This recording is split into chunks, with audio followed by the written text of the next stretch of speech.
The Lagos-Ibadan expressway, a 127.6-kilometer long highway, is a major route which connects the western, northern and eastern parts of Nigeria. More than this, the highway is the most viable corridor economically. It's the busiest highway in the country, handling an average of 250,000 passenger car units on a daily basis.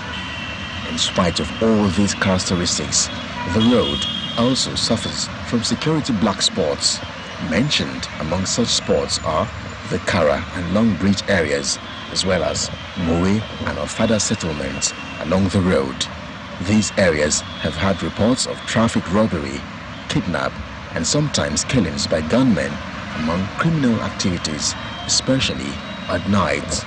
And for some who work and stay in these border communities and are compelled to close at night, they have been left with terrific and horrible memories.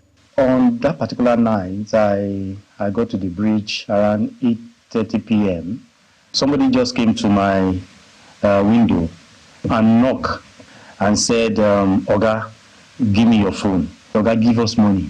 One of them forced his hand into the car, unlocked it, opened the door, dragged me out of the car. Before I knew what would happen, he just carried me, threw me under the bridge.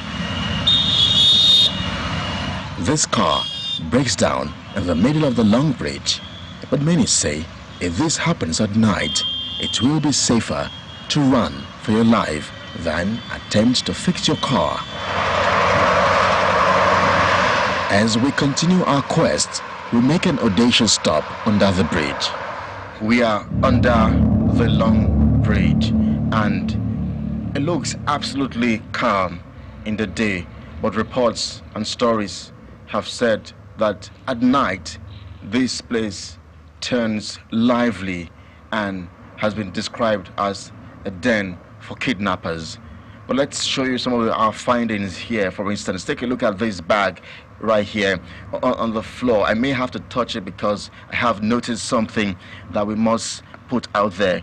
It's a bag and it looks like it has been searched, and there have been reports of robbery activities on the bridge, and this perhaps tells what plays out down here under the Long Bridge. We have to move around the Long Bridge and show you some other findings we can see here. There are lots of empty packs of takeaway. There are clothing materials as well. There are empty sachet of alcoholic drinks. A lot of them we can see on under the Long Bridge area here. Empty packs of some other food items and canned drinks and all of that. This is another clothing material we can see here. It looks like this perhaps has just happened maybe a few hours ago or a few days ago, because it really looks still a bit tidy. So it looks calm in the day, but at night it's a different situation. And then there is another discovery.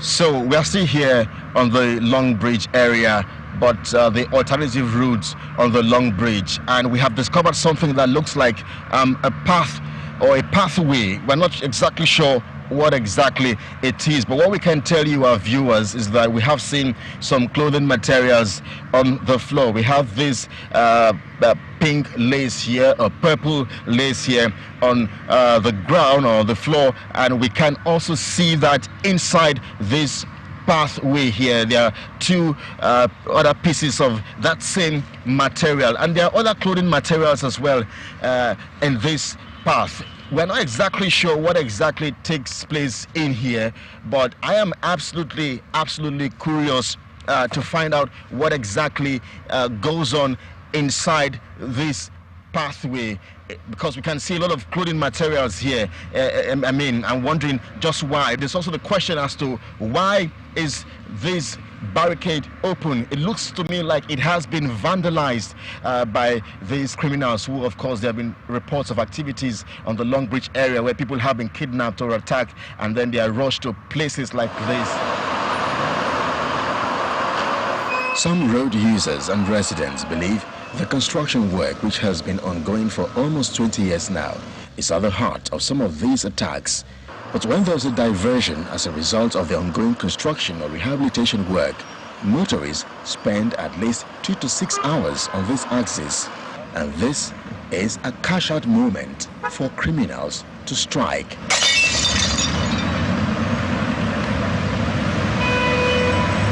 We decide to return to the Long Bridge at night to see the situation. The corridor is dark with no security lights, an atmosphere where criminality thrives. I am curious to go under the bridge, but was told it's too dangerous.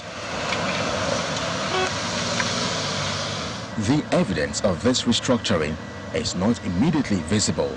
However, during this trip, we come across 2 policemen. The first throughout our special coverage of this particular report. They tell us that they patrol the bridge on their motorcycle, but only at night. But how much of an impact this has on deterring criminal activities on this axis is absolutely debatable. The command is paying a very serious attention to that place because we don't want a situation where people who are applying that road from the day in, day out to be having any encounter with all this hoodlum. But you know, in some instances there will always be an opportunistic commission of crime there because the police will not be everywhere all the time. Those hoodlums too, they used to study the police. At times they will jump out suddenly, and we have arrested many of them. I'm aware of these things, and for the ones that fall within Lagos State, particularly Bega, which is under Lagos State, we take it up, we tackle it headlong. And for those that fall outside Lagos State, no matter how close they are to Lagos State, we,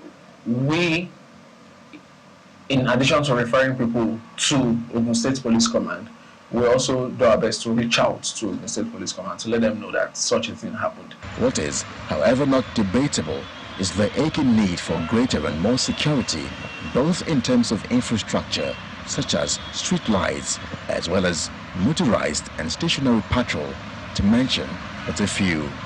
Kelly Egiga, Channels Television News.